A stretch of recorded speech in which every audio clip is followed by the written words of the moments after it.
ಈಗ ನೀವು ಸೆಕ್ಸ್ದು ವೈಭವೀಕರಣ ಅಂತ ಹೇಳಿ ನೀವು ಎಲ್ಲೆಲ್ಲಿ ನೋಡಲಿ ಹೊರಗಡೆ ಯಾವುದೇ ಒಂದು ಸಿನಿಮಾ ಇರ್ಬೋದು, ಕತೆ ಕಾದಂಬರಿ, ಸೀರಿಯಲ್ ಇರ್ಬೋದು, ಮ್ಯಾಗ್ಝೈನ್ಸ್ ಇರ್ಬೋದು, ಸೆಕ್ಸ್ ಆ್ಯಂಡ್ ಕ್ರೈಮ್ ವೈಭವೀಕರಿಸೋಕ್ಕೆ ಇವೆರಡು ಎಲ್ಲರನ್ನೂ ಅದು ಅಟ್ರ್ಯಾಕ್ಷನ್ ಮಾಡೋದು. ಸೆಕ್ಸ್ ಅಂದ ತಕ್ಷಣ ಎಲ್ಲರೂ ಕಿವಿ ಇದು ನೇಮ್ ಇದಾಗತ್ತೆ, ಕೇಳಿಸ್ಕೊಳ್ಳೋದಕ್ಕೆ, ನೋಡೋದಕ್ಕೆ ಇದು ಮಾಡ್ತಾರೆ.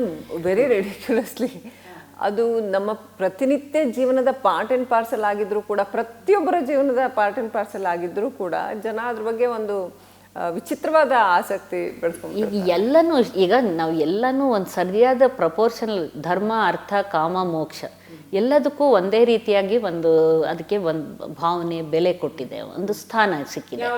ಯಾವುದು ಜಾಸ್ತಿ ಆಗಬಾರ್ದು. ಧರ್ಮ ಅರ್ಥ ಜಾಸ್ತಿ ಆದರೂ ಕಷ್ಟ, ಅರ್ಥ ಜಾಸ್ತಿ ಆದರೂ ಕಷ್ಟ, ನೀವು ಕಾಮ ಜಾಸ್ತಿ ಆದ್ರೂ ಕಷ್ಟ, ಅದೆಲ್ಲ ಇರಲಿಲ್ಲ ಅಂದರೆ ಸರಿಯಾದ ಮೋಕ್ಷ ಸಿಗಲ್ಲ ಅನ್ನೋದು ಒಂದು ಇದ್ರದ್ದು. ಸೊ ಎಲ್ಲನೂ ಇನ್ ಮಾಡ್ರೇಷನ್, ಯಾವುದೂ ಅತಿಯಾಗಬಾರ್ದು. ಅತಿಯಾದರೆ ಅಮೃತನೂ ವಿಷ ಅಂತ ನಾವು ಏನು ಹೇಳ್ತೀವಿ. ಈಗ ಎಲ್ಲರಲ್ಲೂ ಈಗ ಸೆಕ್ಸ್ ಯಾವಾಗ ಮನಸ್ಸಿನಲ್ಲಿ ಇರುತ್ತೆ ಭಾವನೆಗಳು, ನೀವು ಬೇರೆ ನಿಮ್ಮ ಡೈವರ್ಷನ್, ನೀವು ಇಡೀ ದಿನ ಕೆಲಸ ಮಾಡ್ತಿರ್ಬೇಕಾದ್ರೆ, ಹೊರಗಿರ್ಬೇಕಾದ್ರೆ, ನಿಮ್ಮ ಬೇರೆ ಒಂದು ನಿಮ್ಮ ಹಾಬಿ, ಓದು ಅಥವಾ ಪರೀಕ್ಷೆ ಇದೆಲ್ಲ ಇರಬೇಕಾದ್ರೆ ಸೆಕ್ಸ್ ಅದೇನು ನಿಮ್ಗೇನು ಅದನ್ನು ನಿಮಗೆ ಜ್ಞಾಪಕ ಬರಲ್ಲ ಅಥವಾ ಅದನ್ನು ನಿಮ್ಗೇನು ತೊಂದರೆ ಕೊಡೋದಿಲ್ಲ.